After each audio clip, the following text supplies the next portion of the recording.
My truth is partial, and so does yours. My perspective covers a certain aspect of reality, and so does yours. For practicality, I mold the truth according to my understanding, and so do you. Friend, is there a truth, an absolute perspective that knows all at once in all its totality? Aha, we have an absolute truth to know which we must travel the ocean of relativity. Namaskar, friends. In one of the previous talks, I said that opposites do exist. Let's take that information and try to apply it to points of view. Whatever one does, no matter how important or insignificant an action one performs, it only has a certain degree of truth. Even that truth has to be said, understood, and portrayed differently under different circumstances for practical purposes. For example, a man is simply a human with a set of characteristics that he shares with his fellow humans. However, he is a son for his mother, a student when studying, a boyfriend with his girl, a businessman while doing business, etc. Let's have another example. In my opinion, someone is very hardworking and I admire her for her persistence. But at the same time, I am aware that there are plenty of others too who are even more hardworking. Does that mean the belief in the hardworking woman in the previous example becomes wrong? Of course not.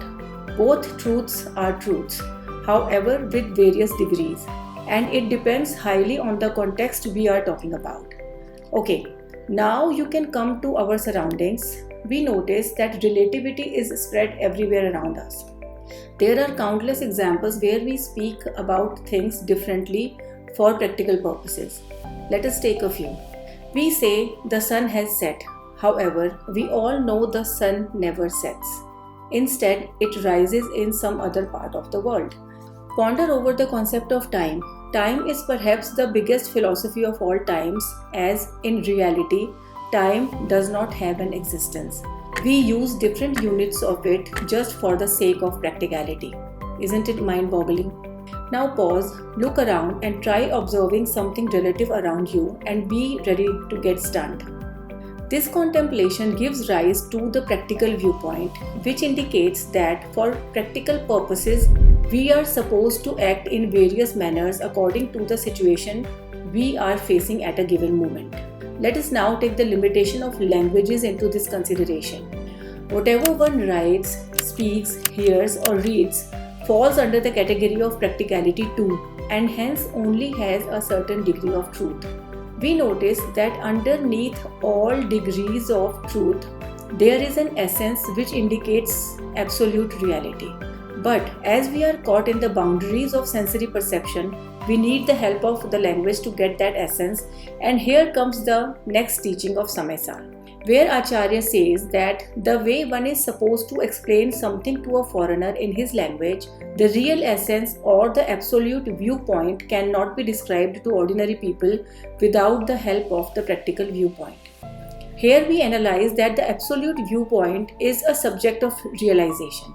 In contrast, the practical viewpoint can be understood through anything that can be grasped through our senses. I hope it is not getting too tricky. Not only that, but the teacher also clarifies that one has to understand the practical point of view to get hold of the absolute point of view. Now let us ask ourselves why everyone worldwide aims to gain knowledge. When a child reaches a certain age, his parents send him to school to get educated. During our lives, through most of our activities, be it family discussions at the dinner table or spending time with friends or colleagues, we tend to gain some perspective or information that eventually adds up in the treasure of our knowledge. But why so? Have you ever thought, why do knowingly or unknowingly we always crave knowledge? In Indian tradition, knowledge has been said as the soul's innate inseparable attribute. Our teacher clarifies this dilemma further by writing, all knowledge ultimately leads to the knowledge of the self.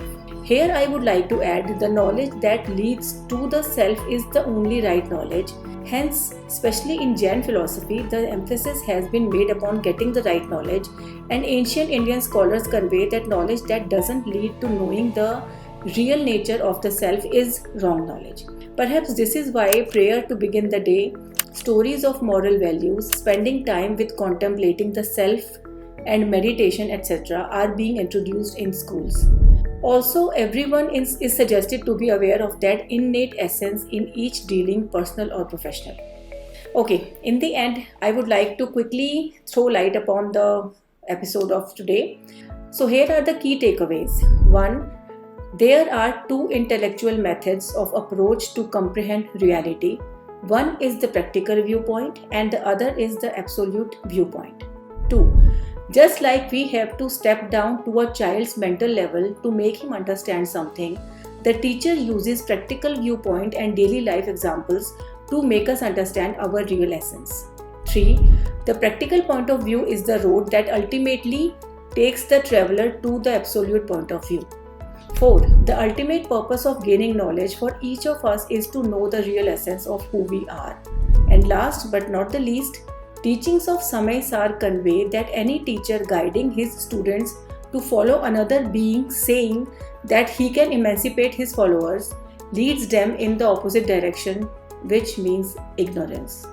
So now I leave it up to you for contemplation. See you very soon. Take care and goodbye.